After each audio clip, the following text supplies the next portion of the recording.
le droit d'être des êtres humains.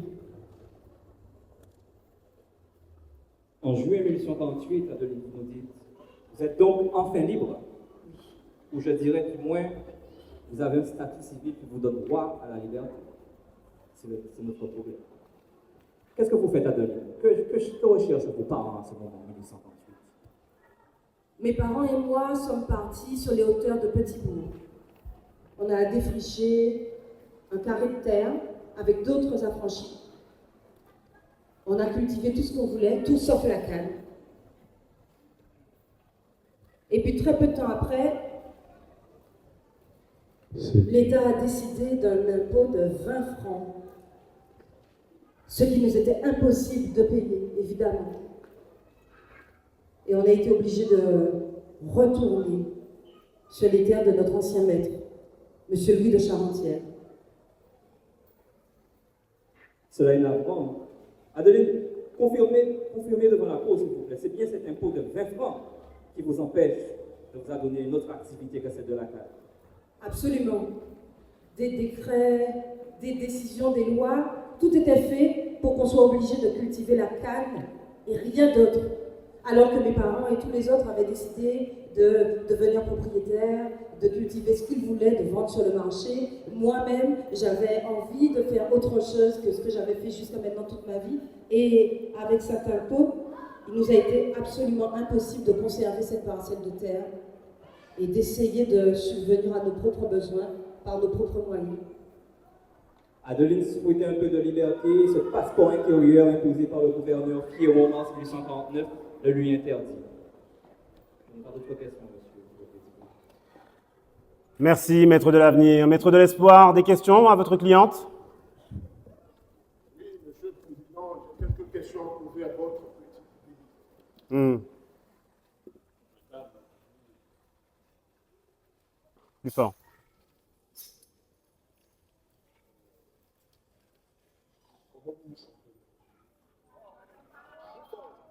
Comment vous sentez-vous aujourd'hui, une fois arrivé ce moment?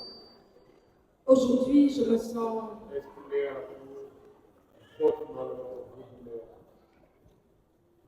Aujourd'hui, je suis heureuse de pouvoir dire, au nom de tous les anciens esclaves de Guadeloupe, devant cette cour, devant toutes ces personnes, ce que nous avons traversé et ce que nous réclamons, à savoir la liberté, la vraie liberté, pas une liberté sur le papier qui nous empêche d'être véritablement. Et je dois avouer que j'ai peur de ce que la Cour va décider. J'ai peur qu'une fois de plus, la Cour nous dise que nous n'avons pas droit à ce statut d'êtres humains. Vous avez 32 ans. J'ai 32 ans aujourd'hui. Combien de temps avez-vous passé en captivité? Quand l'abolition a été proclamée, j'avais 13 ans. J'étais enfin devenue une personne libre. Et un an plus tard, je me retrouvais de nouveau en esclavage. Ça veut dire que j'ai passé 31 ans et que je continue à être aujourd'hui, dans les faits, une esclave. Avez-vous le sentiment, comme vous le disiez ce matin, qu'on vous a volé votre humanité? Bien sûr qu'on m'a volé mon humanité. On ne m'a jamais accordé cette humanité. Pensez-vous que la Cour pourra vous la restituer à un moment donné? Il me semble que seule la Cour peut nous la restituer, que seul l'État français, en décidant d'abroger toutes ces lois indignes, nous permettra d'accéder au statut d'êtres humains, puisque quand nous essayons, nous, de nous en emparer, nous en sommes empêchés, nous sommes emprisonnés, nous sommes tués. Et c'est pour ça que je viens dans cette cour réclamer à cette juridiction ce droit d'être une personne. Abroger une loi indigne. Une loi indigne, c'est une loi qui ne mérite même pas d'exister. Pourquoi l'abroger? Pourquoi ne songez-vous pas plutôt à son annulation pure? Je compte sur vous, maître, pour qu'elle soit effectivement annulée. Pourriez-vous nous parler un peu, parler à la Cour de vos rapports avec votre ancien maître? Pendant longtemps, je n'ai même pas vu M. de Charentière. Il ne venait pas sur les champs. Nous savions qu'il existait, évidemment, nous l'avions entreaperçu, mais sans plus. J'ai passé toute mon enfance dans les petites bandes, dans les jardins. Et quand j'ai eu 16 ans, j'ai rejoint le camp des amarreuses de Cannes. On m'a fait travailler avec le coupeur de canne. J'ai dû travailler plus longtemps, bien sûr. Je faisais des journées très, très longues. On commençait à 6 heures le matin, on terminait à 8 heures le soir. Et on n'avait pas droit à des pauses, sous peine de ne pas être payé. Évidemment que c'était plus difficile. Et ça ressemblait à ce que j'avais vu toute mon enfance, ce que toutes les femmes plus âgées que moi, ce que tous ces hommes plus âgés que moi avaient vécu en tant qu'esclaves. Et encore une fois, je revivais la même chose que toutes ces personnes, à donner tout mon temps, toute ma force à cet ancien maître.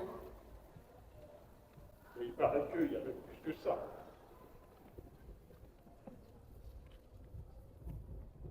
Libéré. Enfin. Pourriez-vous parler de cette soirée où votre ancien maître vous faisait appeler à son bureau? Racontez-nous ça qui passe. Racontez-nous, Lili. Racontez-nous. Un soir, le géreur est venu dans ma case, après le travail, et il m'a dit que monsieur de Charentière m'attendait dans la maison. Je l'ai suivi, il n'avait pas le choix de toute façon. Arrivé dans son bureau, le géreur est parti, il m'a laissé seul avec lui. Monsieur de Charentière était occupé, il a continué ses affaires sans s'occuper de ma présence.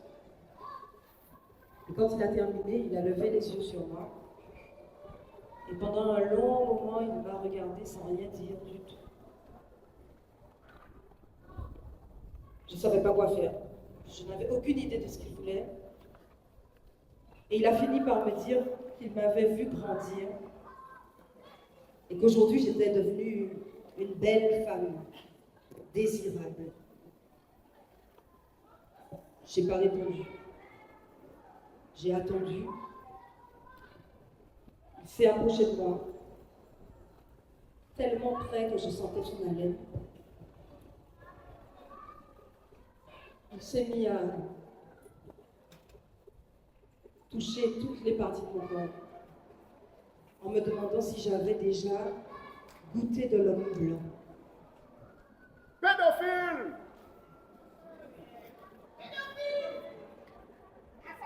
Si j'avais déjà goûté la pureté de l'homme blanc. À ce moment-là, je n'avais jamais connu aucun homme. Et je savais que les gens parlaient toujours de ce que les maîtres pouvaient faire aux esclaves. Et ça ne m'était pas arrivé, j'étais contente que ça ne me soit jamais arrivé, j'avais la sensation que c'était mon tour.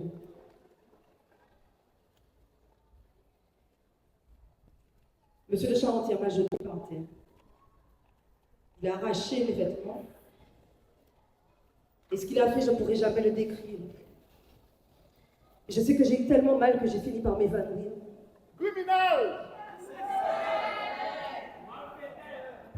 Quand j'ai ouvert les yeux, c'est le géreur qui était penché au-dessus de moi, qui m'a enroulé dans une couverture, et qui m'a raccompagné à ma case. Pensant pas quand même arrivé mâché. Je ne suis pas allée travailler le lendemain. Et ce qui est étonnant, c'est que personne n'est venu me chercher pour que j'aille travailler. J'étais sale. Le jour d'après, en revanche, je n'ai pas mon bon faveur. Ce criminel-là, Était-ce la seule fois? Cette année-là, ça a été la seule fois. La plantation, la récolte était terminée, elle s'est terminée très vite. Je suis partie en me disant que je ne reviendrais pas.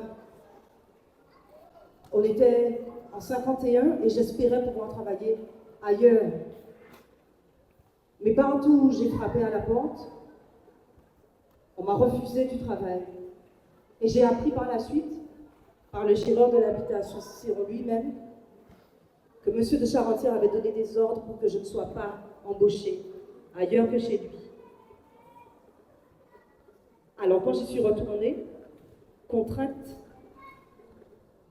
c'est là qu'il a commencé à venir se promener dans les champs où il ne venait jamais à nous. Et que chaque fois qu'il passait à côté de moi, il s'arrêtait pour me regarder droit dans les yeux, comme pour me dire, vous s'épitez en moi, en qu'il fait ça en vrai. Est-ce que vous vous sentez être sacheuse? Bien sûr que j'ai été sacheuse. Jusqu'à il y a 2 ans, j'ai été sacheuse. Quand il a dû partir à Saint-Claude, dans sa nouvelle sucrerie, jusque-là, j'ai été sacheuse. Chaque fois qu'il en avait envie, il m'envoyait quérir. Pourriez-vous parler de vos 2 enfants que vous avez mis au monde et que vous n'avez jamais pu grandir? Parce que ce dernier les a pris et envoyés pour la Marie-Galante et à Saint-Claude. Plus fort, plus fort.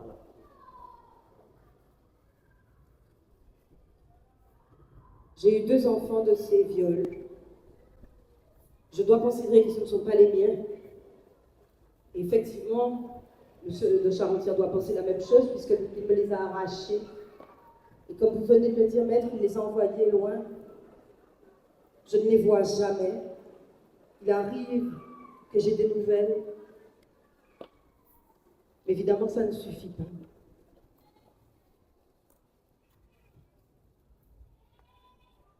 Je n'ai pas de questions. Je vous remercie, maître. Monsieur l'avocat général, pour vos questions. Est-ce qu'on m'entend dans cette cour étrange? Écoutez, j'ai pas de questions, Monsieur le Président. Parfois, Madame Artémis parle un langage que je ne comprends pas, un dialecte qui nous échappe, nous. Attends. Un dialecte bizarre, Sérieusement, et pas la langue de l'Empire. non, nous, c'est pas ça, on a dit. Faut parler. Mais bien sûr, je vais accepter ça. Je vais accepter ça.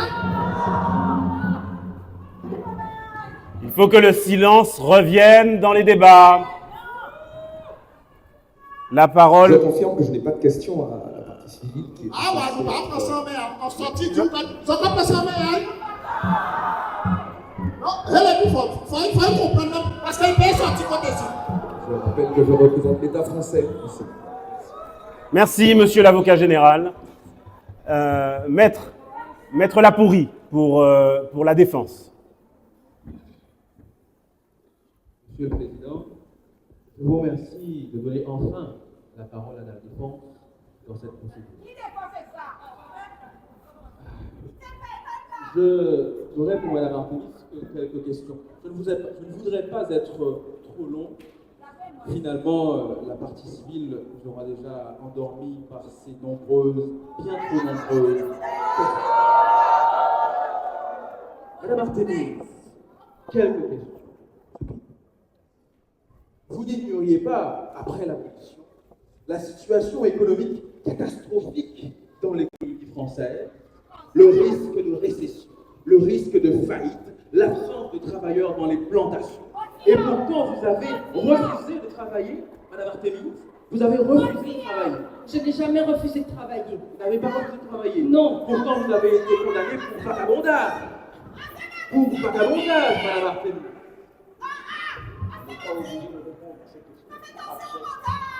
Du calme, je souhaite que le calme puisse revenir dans les débats, sinon je fais évacuer la salle. Qu'est-ce que cela tienne? J'en terminerai. Je veux bien répondre. Répondez. Je n'ai jamais refusé de travailler Pourtant, vous êtes condamné pour vagabondage. parce que je ne voulais pas travailler chez Monsieur de Charentière. J'ai essayé de travailler partout ailleurs et je ne voulais plus travailler la canne. Nous n'y assez avec Conla. Conla, c'était tout là pour nous. Très bien. Madame Artémis, J'en peux applaudir, j'en peux applaudir.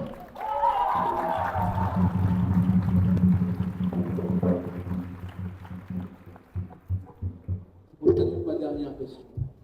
Madame Artémis, comprendrez-vous que votre position, votre refus de travailler, vos multiples condamnations pour vagabondage vont avoir un impact sur ce que la Cour pourra faire de vos auditions, ont un impact sur votre réputation, ont un impact sur la qualité et sur ce que nous retiendrons de vos déclarations. Madame Arthémis.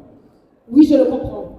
Oui, je comprends parfaitement que la Cour n'ait pas envie de donner sa voix à une négresse. Oui, je comprends. Et malgré tout, en qu'il parlait et en qu'il demandait, je veux revenir justice.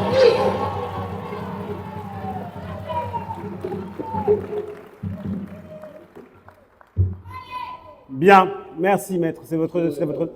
Très bien, merci. Désormais, évidemment, madame, je vous en prie, vous pouvez rejoindre vos avocats. Et les débats étant clos, nous allons donc passer à la plaidoirie des parties civiles.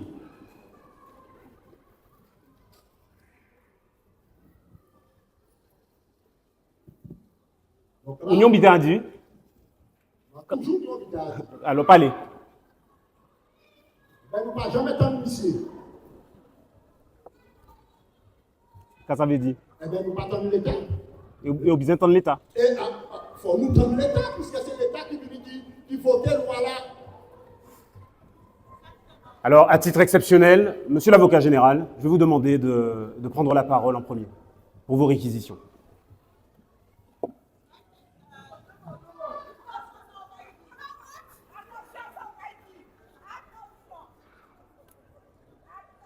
Monsieur le Président, Mesdames de la Cour, on est bien d'accord, ceci n'est pas un procès. C'est une sorte de fête familiale avec un huissier qui est une sorte de barde de ménestrel qui anime les débats, qui intervient.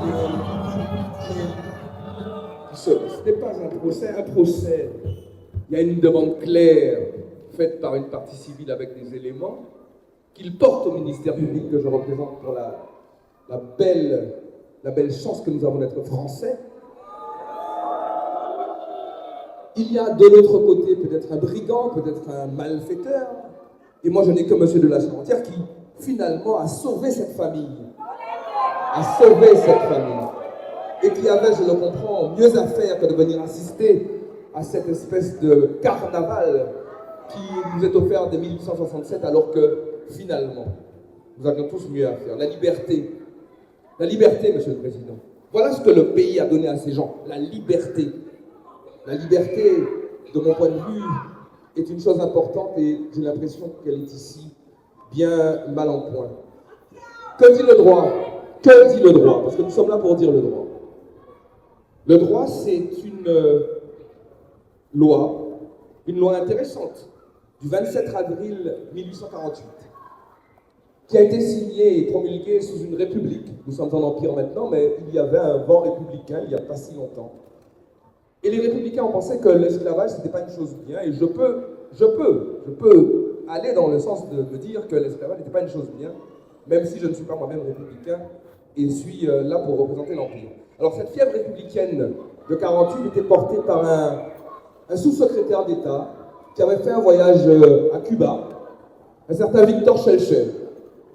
Victor Schellcher s'est dit, l'esclavage c'est pas bien, et de son petit poste de sous-secrétaire d'État qu'il était pour le ministère de la Marine, dirigé à l'époque par un certain François Arago, il a décidé de mettre le poids qu'il avait dans cette république, dans cette fièvre républicaine, pour dire que l'esclavage devait être aboli. Et cette loi du 27 avril 48 a donné en Guadeloupe, ici, sur cette terre, cette jolie terre, un décret qui a été appliqué le 27 mai 1948. L'île devient libre. Le député qui s'occupe de tout ça s'appelle Louisy Mathieu. Et la liberté, cette république est offerte sur un plateau à la famille Artémis. Des gens qui avaient été achetés, qui avaient subi la traite, et qui maintenant sont libres. C'est quoi la liberté? C'est le bien le plus précieux, Monsieur le Président. Lorsque quelqu'un rentre chez vous pour violer vos enfants, pour vous détrousser, pour faire le pire du pire, qu'est-ce qu'on lui prend? Sa liberté. Sa liberté. On le met au cachot. Ces personnes ont enfin leur liberté. La liberté. La liberté, et ça me rappelle ce que dit un de nos philosophes contemporains qui, à mon avis, va faire son chemin, un certain Emmanuel Kant, qui va dire Être libre, c'est agir selon la loi. Que par exemple, te donne la parole.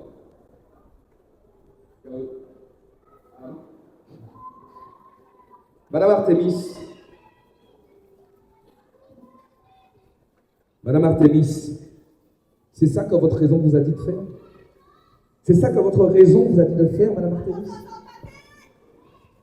La patrie vous a donné la liberté et vous venez l'enquiquiner avec des demandes mesquines d'indemnisation.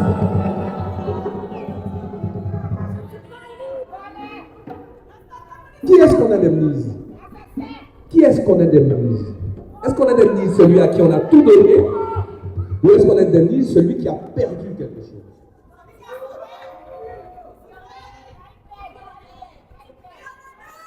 Avec les histoires là, de M. Schelcher, il n'y a plus de main-d'œuvre sur les habitations. Il n'y a plus d'outils de travail.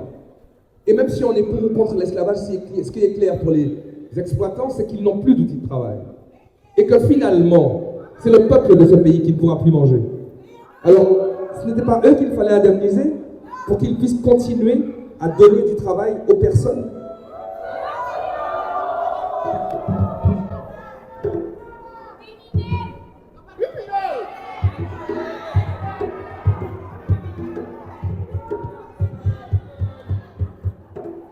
Monsieur de Charentière a, comme d'autres, pu bénéficier d'une loi, parce que ce ne sont pas des choses qui ont été faites à la légère. L'État français est un État respectable qui légifère. Et le 30 avril 1849, le principe et le montant d'une indemnisation pour les anciens propriétaires d'esclaves a été adopté. Et ça, il fallait le faire. Excusez-moi. Monsieur l'avocat général, je suis désolé d'interrompre vos réquisitions. Il faut que l'ordre revienne. Je souhaite que les réquisitions de l'avocat général se déroulent dans le plus grand calme. Je souhaite que les plaidoiries se déroulent dans le plus grand calme. Silence dans la salle. Silence. Monsieur l'avocat général, vous allez faire venir tous les agents de police et de gendarmerie. On va relever des noms et on va engager des poursuites pour outrage à magistrat. Monsieur l'avocat général, vous avez la parole pour la suite de vos réquisitions. Je vous remercie, Monsieur le Président. C'est un procès qui est important, semble-t-il, pour la famille Artémis. Il faudrait encore, je ne sais pas, que cette famille s'accompagne, enfin s'entoure de personnes un peu dignes, qui ne soient pas des personnes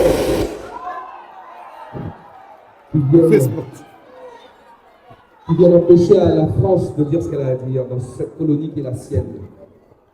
Monsieur de Charentière, comme les autres, ont reçu des bons du Trésor par un texte de 51 qui va organiser tout cela, qui va créer la banque coloniale.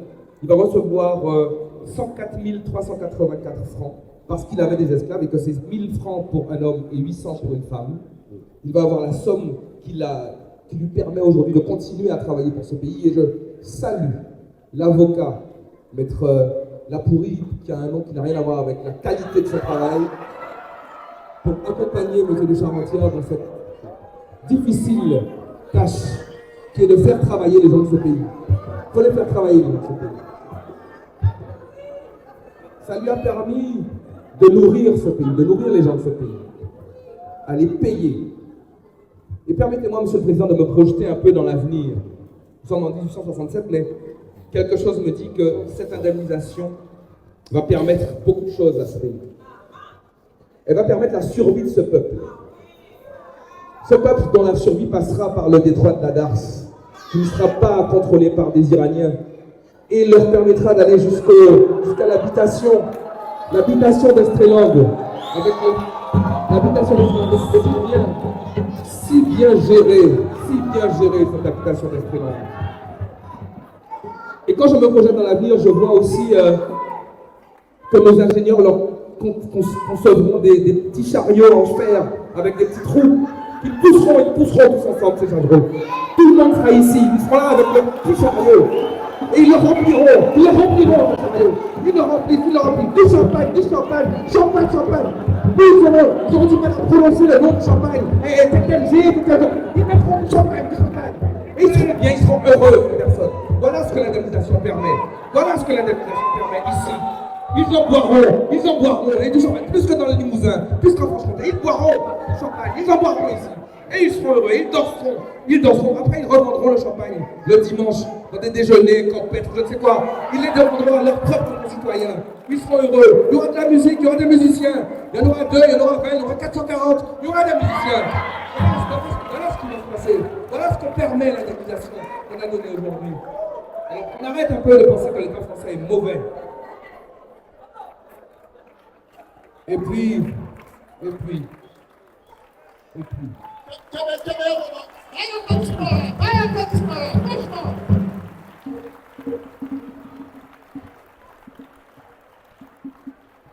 puis, Monsieur le Président, il y a ces accusations d'agression sexuelle.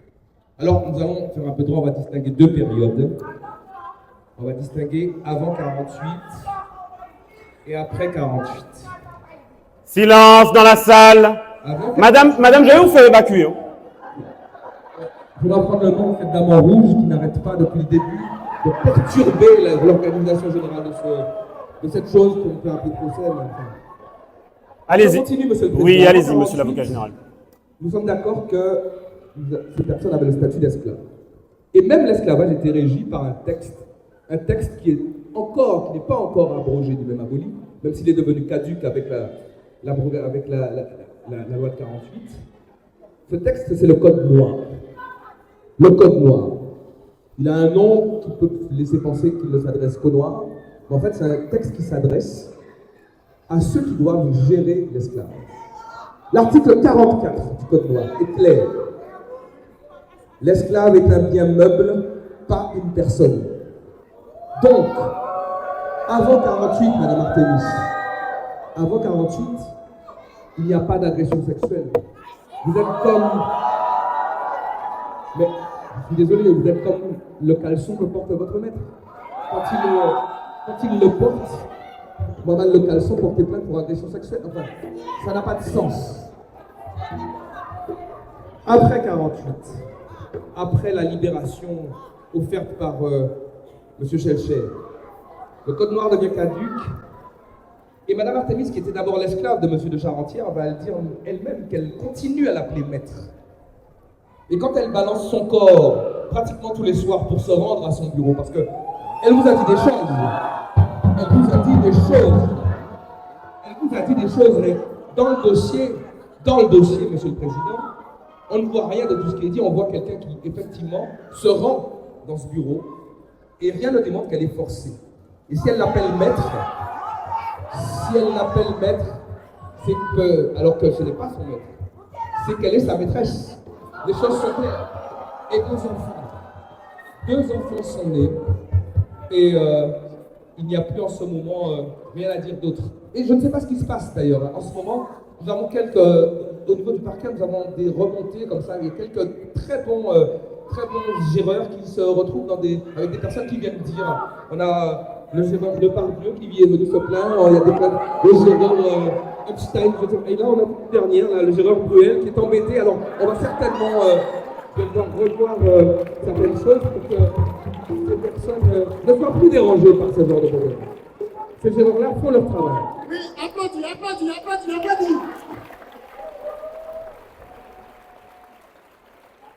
Madame Artémis, je pense que vous voulez faire comme tout le monde, comme toutes ces personnes. Vous voulez être dans le lot, parce que c'est la mode.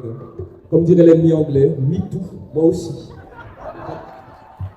Je peux comprendre. Enfin, je vais terminer, Monsieur le Président, parce que vous aurez bien compris que ceci est une mascarade. Il n'y a pas d'infraction. Il n'y a pas d'agression sexuelle, vous l'avez compris.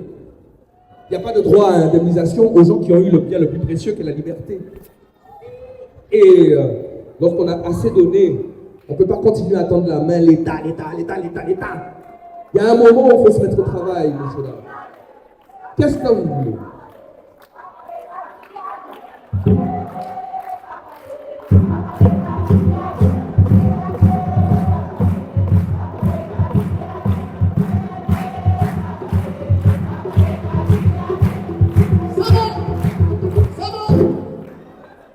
L'huissier va achever ses réquisitions. L'avocat général, va achever. Malgré cette vox populi qui n'est jamais contente finalement. Plus l'État donne et plus il demande et plus ils veulent museler l'État. Vous voulez quoi? Des excuses? Des excuses? Pardon Lily, pardon, l'État français t'a donné la liberté, pardon Lily.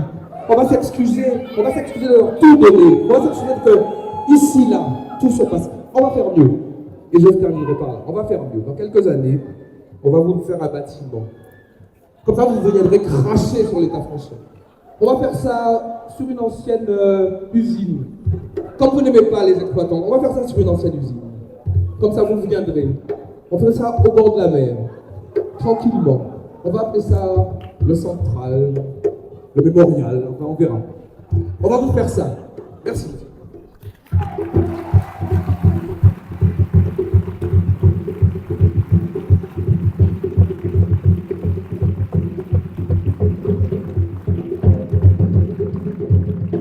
Merci, monsieur l'avocat général. La parole est donc à la défense pour sa plaidoirie. Maître Lapourie. Je ne tolérerai aucune interruption dans la plaidoirie de la défense. Allez-y, maître.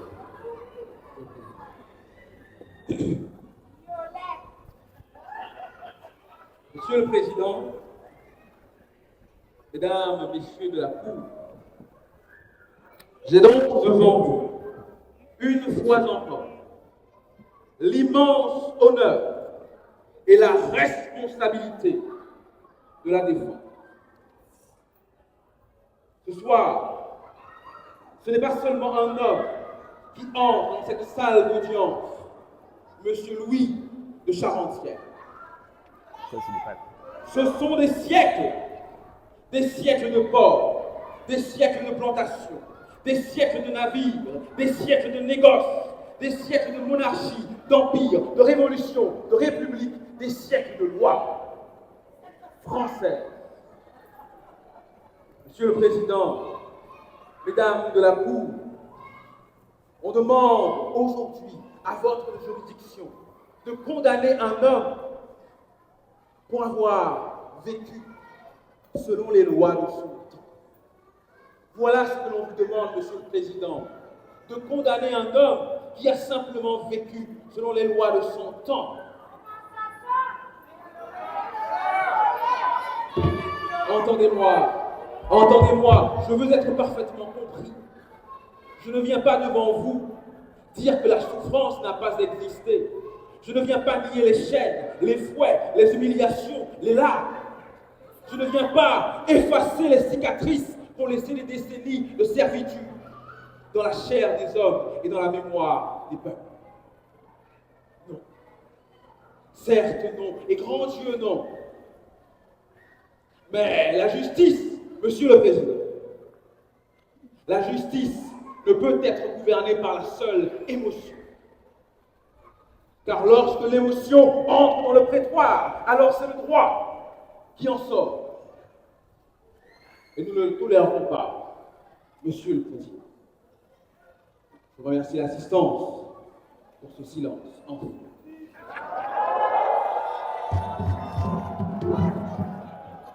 Monsieur le Président, Mesdames de la Cour, que reprochons exactement à Monsieur de la Charentière, mon client? Sera-ce d'avoir possédé des esclaves? Mais enfin, messieurs, la France elle-même organisait ce système. La France l'autorisait, la France le réglementait, la France le protégeait, la France le taxait, la France en tirait richesse, commerce, influence et puissance maritime. Mon client, Monsieur de Charentière, n'était ni roi, ni ministre, ni législateur. Il n'a pas créé lui seul l'ordre colonial. Et l'on voudrait aujourd'hui faire de lui l'incarnation bien commode de toute faute ou des fautes d'un temps époque. Je vous entends. Mais peut-on exiger d'un homme né dans un temps donné d'avoir vécu selon des règles qui n'existaient pas encore à son époque? Car enfin, Monsieur le Président, il faut avoir le courage des mots. À l'époque des faits, et entendez-le, l'esclavage était légal. légal dans les colonies françaises. Légal, un mot terrible aujourd'hui, mais un mot pourtant essentiel devant cette cour. Car la justice ne juge pas selon les passions d'un siècle futur. Elle juge selon la loi du temps des faits. Monsieur le Président, encore une fois, Monsieur le Président, Mesdames, Messieurs de la Cour, nous avons entendu et j'entends les murmures, j'entends les grondements silencieux de la foule, j'entends déjà ceux qui jugent à votre place. Ils jugent cela, les planteurs, toujours ce nom prononcé comme une condamnation suffisante, comme si tous furent des princes fastueux, comme si tous vivaient dans une insolente abondance. Mais l'histoire est moins simple. Elle est souvent moins confortable que les caricatures.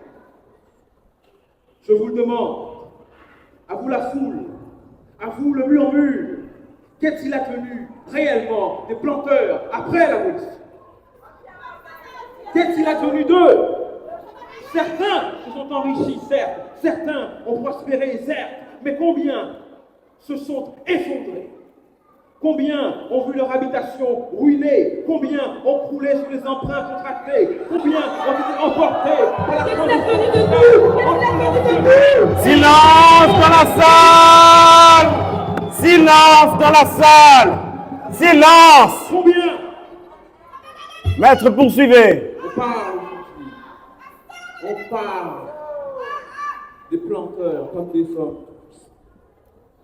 Mais c'est là leur faire honneur. C'est leur faire hommage. Beaucoup étaient surtout prisonniers d'une dette colossale. La vérité, Monsieur le Président, c'est qu'après l'abolition, nombre d'anciennes habitations ont disparu, les terres furent vendues, les familles ruinées, les exploitations abandonnées, ils ont fermé leurs portes, ils ont disparu, ils ont été engloutis par la faillite, les créanciers, les hypothèques. Monsieur le Président et Mesdames de la Cour, non! L'indemnité de 1849 n'était pas un hommage rendu à l'esclavage. Non, certes non, et grand Dieu non. C'était une mesure de survie économique. Sans elle, c'était l'effondrement complet des plantations, l'effondrement des banques coloniales, l'effondrement du commerce, l'effondrement de l'économie de la colonie. Et le devoir de l'administration, que vous le vouliez ou non, le devoir de l'administration était aussi d'éviter le chaos, d'éviter la chronique d'une mort annoncée, d'éviter le chômage et d'éviter la faillite. Monsieur le Président. Donc, Monsieur le Président, Mesdames, Messieurs les Mesdames de la Cour, voici maintenant ce que réclame Madame Artemis. Non plus seulement la reconnaissance morale, non plus seulement une mémoire, mais une condamnation judiciaire et rétroactive. Elle demande à la Cour de réécrire l'histoire au nom d'une conscience, de celle d'aujourd'hui. Mais une Cour n'est pas un tribunal d'histoire. Votre mission n'est pas de refaire les siècles. Votre mission est d'appliquer le droit tel qu'il est aujourd'hui et tel qu'il a été au moment. Or, quel texte, quelle loi, quelle ordonnance permet aujourd'hui de condamner pénalement mon client pour avoir exercé le droit, celui qui lui était offert? On agit comme si Louis de Charentière, à lui seul, avait inventé les ports, les navires, les décrets, les codes, les administrations, les banques et les empires.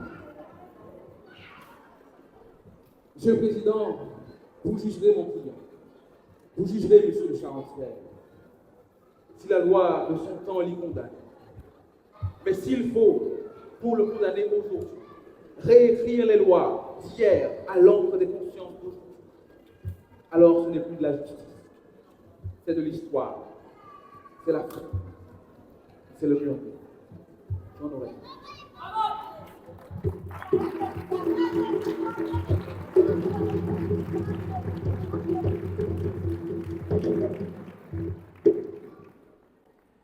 Merci, maître de la Pourrie. La parole est aux avocats des parties civiles dans le sens qui siera au barreau. Maître de l'avenir. Monsieur le Président, merci de m'écouter dans cette cour coloniale qui me semble avoir pris son parti. En réalité, nous avons une affaire très simple. Nous avons une affranchie en 1838 que l'on appelle Adeline Artemis. Artemis n'est pas son nom. Artemis est le nom que l'administration coloniale de M. Fouettard lui a donné à ce qu'ils appellent la libération. Artemis est la fille d'un nègre et d'une négresse Igbo qui ont été capturés au golfe de Guinée, ont été vendus par un armateur portugais qui revenait du Brésil n'ayant pas réussi à vendre toute sa cargaison, et M. Louis de Charentière, qui est pas même villicide, les a achetés en totale illégalité en 1830. Nous avons un criminel et une femme qui demandent sa liberté. Elle demande de la dignité. Elle ne demande pas cette liberté symbolique, morale, que voudrait lui accorder M. Fouettard. Elle demande qu'elle soit réhumanisée. Elle demande qu'on ne se contente pas de voir en elle un simple objet à qui on aurait donné un statut au nom de quelques droits. Elle demande quelque chose de concret. Elle demande une liberté économique. Elle demande la liberté de pouvoir faire ce qu'elle voudrait faire pour travailler. Elle voudrait choisir son activité, ne plus travailler dans les champs de canne. Elle demande quelque chose de concret. Elle ne demande pas votre charité. Nous réclamons aujourd'hui pour Ibéfémi, réhabilitons-la avec son vrai prénom, s'il vous plaît. Nous demandons 100 000 francs à hauteur de ce que M. Louis de Charentière a perçu en 1839 pour qu'elle puisse devenir propriétaire terrienne, exercer une nouvelle activité, car madame a pu apprendre à faire de la couture. Ils ne sont pas bons que pour les champs, ces nègres. Ils ont des talents, ils ont des métiers. Nous voudrions qu'elle puisse ouvrir son magasin et qu'elle puisse faire partie de cette vie économique, de cette colonie. Nous avons deux parcours parallèles. Cette femme qui a été violée physiquement, moralement, civiquement. Un criminel qui se moque totalement de tout ce qu'il a pu faire, qui agit en totale impunité. Monsieur Louis de Charentier, en 1849, est indemnisé à hauteur de 100 004 francs. Pourquoi? Parce qu'il possède une plantation de 150 hectares avec 222 nègres, négresses, mulâtres et mulâtresses. Nous sommes aujourd'hui en 1867, écoutez-moi, Monsieur le Président. Aujourd'hui, Monsieur Louis de Charentière est un usinier qui a créé un complexe sucrier en 1865, l'usine Grande Plaine. Monsieur Louis de Charentière a créé la société anonyme, la Société du Vent. Il fait partie aujourd'hui des plus grands barons de l'économie de la Guadeloupe et il possède maintenant un complexe de 1200 hectares.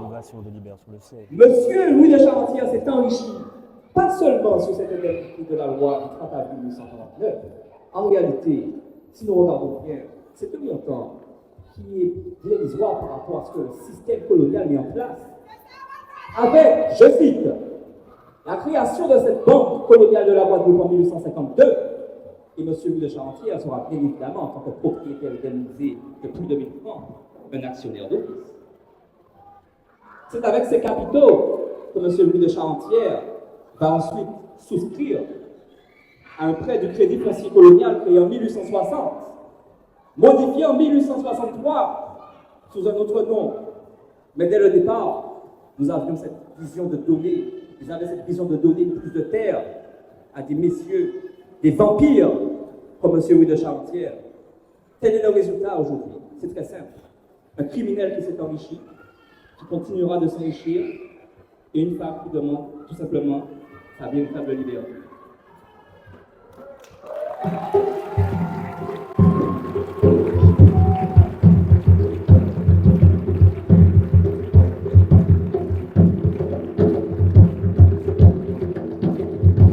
Bien, la parole est donc à Maître de l'Espoir pour sa cliente. Monsieur le Président, Adeline Seck, lorsqu'elle se tait, j'entends dans le vent le petit son. Vous m'entendez mieux? Prends le micro. Prends le micro qui est là. Décidément, c'est pour ça. Allô? Oui. Vous m'entendez?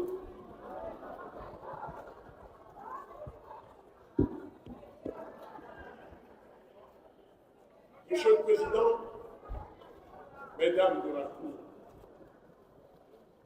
en 1848, le 27 mai, on a dit à Adeline, vous êtes libre, sortez d'ici et surtout ne revenez pas. Mais ce qu'on ne lui a pas dit, c'est ce qu'on lui devait. Et c'est ce que mon confrère s'est évertué à dire devant vous tout à l'heure. Parce que Adeline, elle porte aussi des cicatrices. Et ces cicatrices sont invisibles. C'est 77 ans de silence que vous voyez devant vous. 32 ans de vie, dont 31 d'esclavage. Et on vient vous parler de justice. Eh bien, de cette justice-là, j'aimerais entendre beaucoup plus de choses que ça, ce qui vous a été exposé ici, tour à tour par l'avocat général et l'avocat de la défense, M. Djabouti. C'est ça votre nom? Eh bien, Monsieur le Président, qui parle de justice, parle de droits de l'homme. Saint Augustin, l'Africain, avait prédit, l'homme humilié n'est pas voulu de Dieu. Et le philosophe, puisque vous avez parlé de philosophe, Kant, Benjamin Franklin ajouta, je veuille que non seulement l'amour de la liberté, mais aussi une connaissance complète des droits de l'homme puisse pénétrer toutes les nations de la terre, de telle sorte qu'un philosophe puisse mettre le pied n'importe où sur sa surface et dire « Ceci est mon pays ». Nous en fûmes loin. Benjamin Franklin n'aurait jamais pu fouler le sol de la Guadeloupe. Je ne vais pas revenir sur la litanie des violations telles qu'exposées par Adeline devant votre cour. Mais je retiens une chose. Ces enfants, une mère qui a accouché de 2 enfants qu'elle ne voit pas, qu'elle n'a jamais eu la chance de connaître, qu'elle n'a jamais eu la chance d'aimer. Une partie à Saint-Martin, dont elle a de temps en temps des nouvelles, et l'autre qui est partie définitivement à Marie-Galante parce que c'est ce qui lui a été soufflé par le maître de salon, M. Toto, à un moment donné.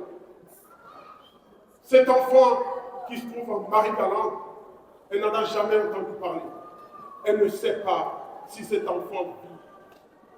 À telle enseigne que Marie-Galante, pour elle, c'est une terre de chagrin, une terre de blues. Voyez-vous.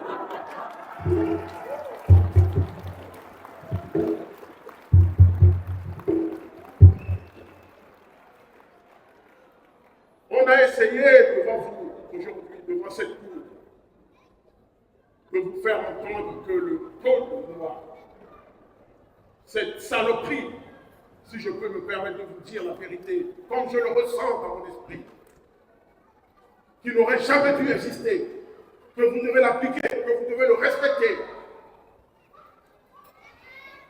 Mais enfin, ce qu'on ne vous a pas rappelé, ce sont ces mots de Portalis.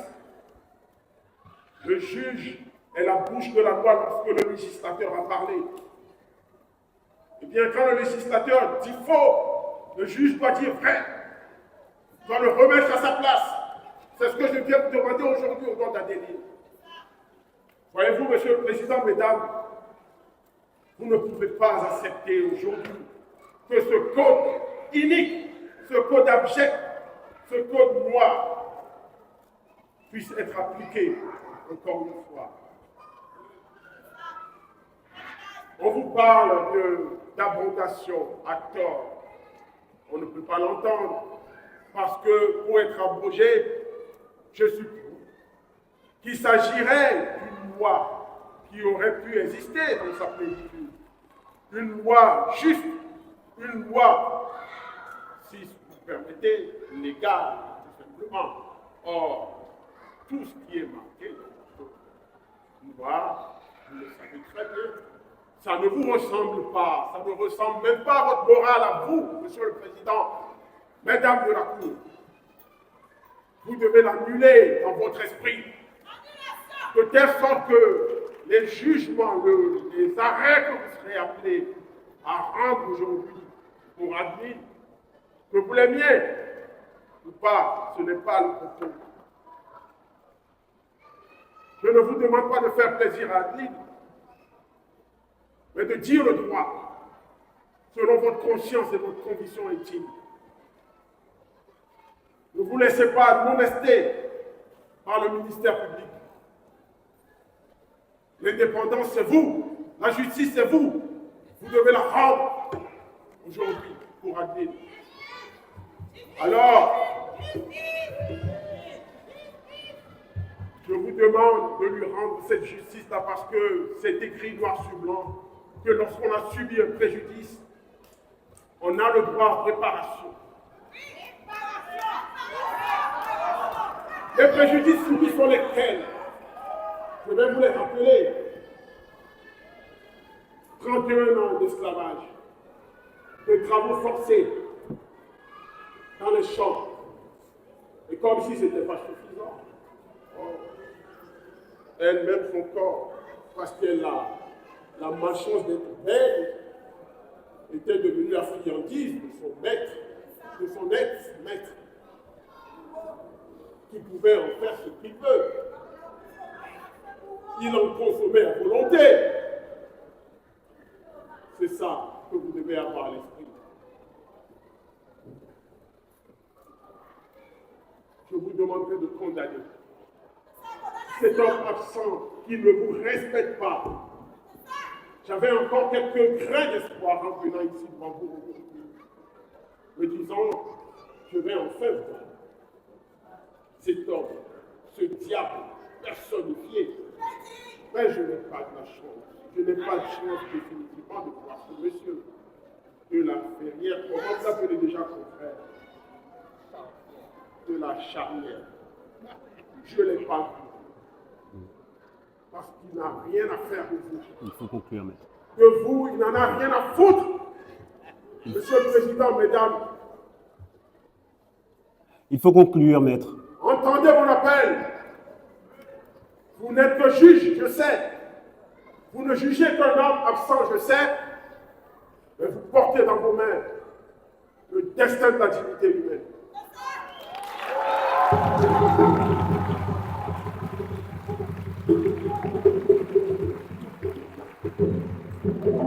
On délibère sur le siège. Ça vous va, hein? On délibère sur le siège. Très bien. Alors, pas parmi vous, hein, qui parmi les gens qui sont dans l'assistance, là, serait favorable aux réparations, dit réparation? Et qui serait contre, dit lève la main, juste. Ouais. Bon. Heureusement, la Cour n'est pas l'opinion. Et la justice n'est pas aussi versatile que peut l'être l'opinion. Elle repose sur la loi et la Cour mesure, vous vous en doutez, la responsabilité historique qui est la sienne. Elle sait que sa décision aujourd'hui sera susceptible de faire précédent dans la colonie de Guadeloupe, dans toutes les colonies, dans l'Empire et dans le monde connu et non encore connu. Au nom du peuple français, et donc en votre nom à tous, après avoir entendu les parties, vu les quelques pièces du dossier, les lois et règlements applicables dans la colonie de la Guadeloupe à l'époque des faits, la Cour rappelle que si l'esclavage a été aboli dans les colonies françaises par les actes de 1848 et que cette abolition a eu pour effet immédiat de conférer la liberté civile aux anciens esclaves, l'esclavage, aussi sévère que puisse paraître aujourd'hui cette institution, était alors reconnu par les lois de la France. Il constituait l'ordre légal, l'ordre économique, l'ordre social des colonies. Les propriétaires d'habitation exerçaient donc des droits consacrés par les textes en vigueur et protégés par l'autorité publique. La loi du 30 avril 1849, votée par la représentation nationale, a institué un mécanisme d'indemnisation. Ce mécanisme a été débattu, a été réfléchi et a été voté par le législateur. Il était pensé pour bénéficier à l'ensemble de la colonie. Certes, l'indemnité pécuniaire devait profiter aux anciens propriétaires d'esclaves qui avaient été touchés dans leur patrimoine par l'abolition, mais ce sont aussi les nouveaux libres qui en ont joui, de par le fait qu'ils ont trouvé des employeurs solvables, lesquels ont consommé dans la colonie et ont permis le développement de la colonie. Cependant, en revanche, aucune disposition légale n'a prévu d'indemnisation individuelle au bénéfice des anciens esclaves affranchis. Considérant qu'il n'appartient ni à l'assistance, ni à la Cour de substituer son appréciation à celle du législateur, ni de remettre en cause les choix politiques arrêtés par l'État qui, au surplus, apparaissent fondés en l'espèce.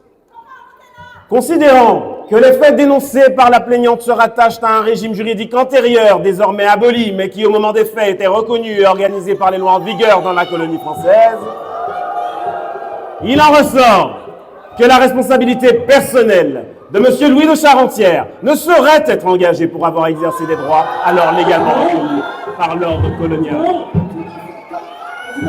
Considérant, et la justice sera imperturbable à tous vos colibères, considérant que les accusations relatives à une participation à la traite clandestine ne reposent, dans le cadre de la présente instance, que sur des déclarations non corroborées par aucun élément du dossier, considérant enfin que les difficultés économiques et sociales rencontrées par les nouveaux libres depuis l'abolition, aussi regrettables qu'elles puissent être, relèvent de l'organisation générale de la colonie et non d'une faute civile individuellement imputable aux défendeurs, la Cour déclare la plainte d'Adeline Artémis dite Lily recevable en la forme, dit cependant les demandes mal fondées, rejette l'ensemble de ces prétentions indemnitaires formées contre M. Louis de Charentière, rejette l'ensemble des prétentions dirigées contre l'État et dit n'y avoir lieu à supplément d'information. Elle ordonne enfin la clôture de l'instance. La séance est levée. Non, la justice nous a ceci. Son prix qui va sortir loin, son prix qui va sortir en fait, sans nous couleurs. Nous sommes là. Les femmes vont être cassées dans nous. Qu'est-ce qu'on va faire? Qu'est-ce qu'on va faire?